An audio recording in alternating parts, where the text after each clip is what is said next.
I recall, we were discussing the intense 45 degrees Celsius heat in Karmasad and Vallabh Vidyanagar, and you wanted to connect that to the history of these places. That's a fascinating intersection.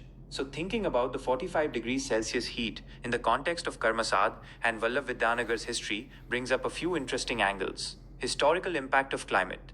While I don't have specific historical records detailing how past heat waves of this intensity directly impacted daily life in Karmasad and VV Nagar, we can infer some things. Historically, before widespread air conditioning and modern infrastructure, such extreme heat would have significantly affected agricultural practices, water availability, and the general pace of life. People would have relied on traditional methods to cope, like seeking shade, using earthen pots for cooler water, and adjusting their work schedules to avoid the hottest parts of the day. Changes over time. It would be interesting to know if there are any historical accounts or local knowledge about how the intensity or frequency of such extreme heat has changed over the decades in this region. Has the experience of a 45 degrees Celsius day been different in the past compared to now, considering changes in land use, urbanization, and potentially climate patterns? Modern adaptation.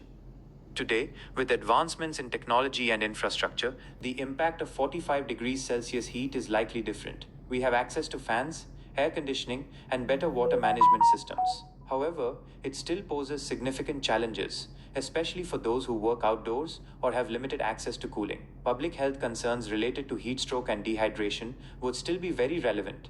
The story of development. Perhaps the history of Karmasad and VV Nagar's development, from their origins to the modern educational and industrial hubs they are today, has also influenced how they experience and cope with extreme weather. For example, the planning and architecture of the towns might reflect some consideration of the local climate, even if not specifically focused on such intense heat waves. To make this connection even more vivid, do you have any specific historical events or aspects of Karmasad and VV Nagar's past that you think might be particularly relevant to consider in the context of this intense heat? Knowing more about what you have in mind could help us weave a more compelling story. Expand on the connection between the 45 degrees Celsius heat and the history of Karmasad and Vallabh Vidyanagar. Let's delve deeper into some of the points I raised and explore new avenues.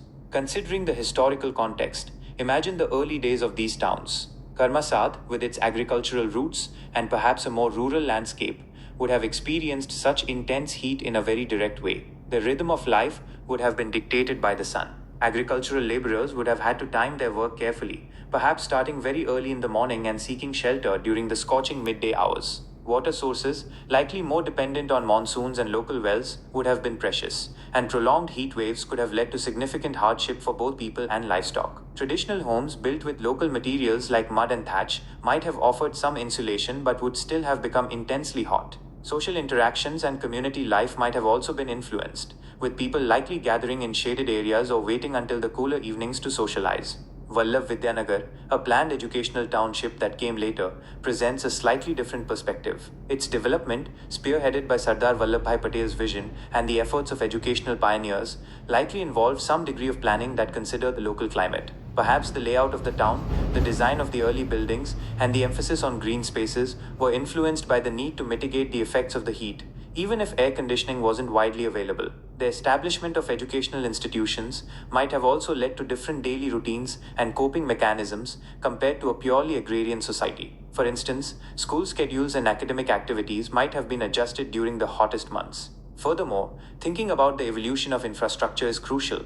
The introduction of electricity and modern plumbing would have gradually transformed how people coped with extreme heat. Fans would have become more common, and access to reliable water sources would have improved. The later adoption of air conditioning in homes, businesses, and educational institutions would have provided significant relief, but also potentially created new challenges related to energy consumption and environmental impact. It would be interesting to trace the timeline of these infrastructural developments in Karmasad and VV Nagar and see how they correlate with changes in how the population experiences and manages extreme heat. Beyond the direct physical impact, we could also consider the cultural and social adaptations that might have arisen over time in response to the heat. Are there specific local customs, traditions, or even culinary practices that have evolved to help people cope with the hot weather? Perhaps certain types of clothing, specific cooling drinks, or traditional remedies have been passed down through generations. Exploring these cultural nuances could offer a fascinating glimpse into the long-term relationship between the people of this region and their climate. Finally, considering the future, with increasing global temperatures, understanding how these historical experiences and modern adaptations intersect becomes even more important. Studying how Karmasad and VV Nagar have dealt with extreme heat in the past can offer valuable lessons for building resilience and developing sustainable strategies to cope with the challenges of a warming climate in the years to come. This could involve everything from urban planning and building design to public health initiatives and community awareness programs. By considering these different layers, the direct impact on traditional life, the planning of a modern township, the evolution of infrastructure, cultural adaptations, and future implications, we can create a much richer and more nuanced story about the 45 degrees Celsius heat in Karmasad and Vallabh Vidyanagar, connecting the present experience to their unique historical trajectories. Let's synthesize our discussion about the interplay between Vallabh Vidyanagar's industrial area, heat, and pollution, while consistently emphasizing the need for factual accuracy in any related narratives. It's highly plausible that the concentration of industrial activity in and around Vallabh Vidyanagar contributes to a localized increase in air temperature. This can occur through several mechanisms. Direct heat emission.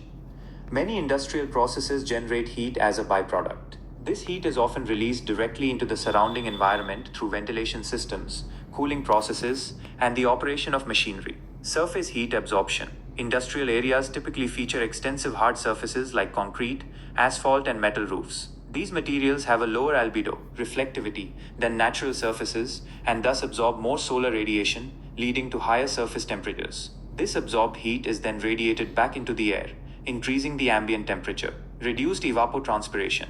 Industrial zones often have limited green spaces and vegetation. Plants cool the environment through evapotranspiration, a process that is significantly reduced in heavily industrialized areas. This lack of natural cooling contributes to higher temperatures. Transportation activities. The movement of raw materials and finished goods by trucks and other vehicles associated with industrial areas releases exhaust fumes containing heat and contributes to the overall thermal load through engine operation and tire friction.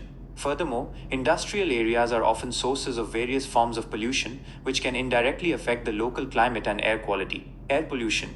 Emissions of particulate matter, greenhouse gases, and other pollutants from industrial processes can alter the atmosphere's composition. Some pollutants can trap heat, contributing to the greenhouse effect on a local scale. Particulate matter can also affect cloud formation and precipitation patterns, although the exact nature of these effects is complex. Water pollution, discharge of industrial wastewater, even after treatment, can alter the temperature of local water bodies. Thermal pollution, where heated water is released, can negatively impact aquatic ecosystems. Land pollution, industrial waste, and improper disposal can alter the soil's properties, potentially affecting its ability to absorb and retain moisture, which can indirectly influence local temperatures. Crafting a story about this interplay requires a foundation of factual information and data. A responsible narrative would involve identifying the specific types of industries present in Vallabh Vidyanagar and their potential heat and pollution outputs. Different industries have varying environmental impacts.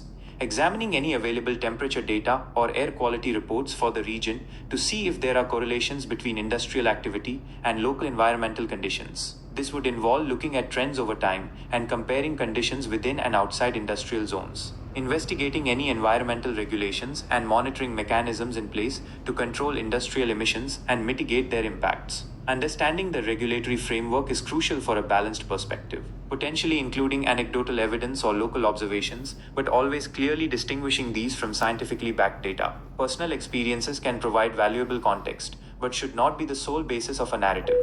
It's crucial to avoid sensationalism or making unsubstantiated claims. A well constructed story would aim to inform and raise awareness based on verifiable information. For example, instead of simply stating, pollution makes the weather hotter, a more nuanced approach would be to explain the specific types of pollutants emitted and the scientific mechanisms through which they can influence temperature or air quality. In conclusion, the industrial area of Vallabh Vidyanagar likely does contribute to a warmer local climate and introduces various forms of pollution. However, creating a meaningful and accurate story about this requires a commitment to investigating the specific industrial activities, analyzing available environmental data, understanding the regulatory context, and presenting information in a factual and responsible manner. Avoid generalizations and focus on providing specific, evidence-based details.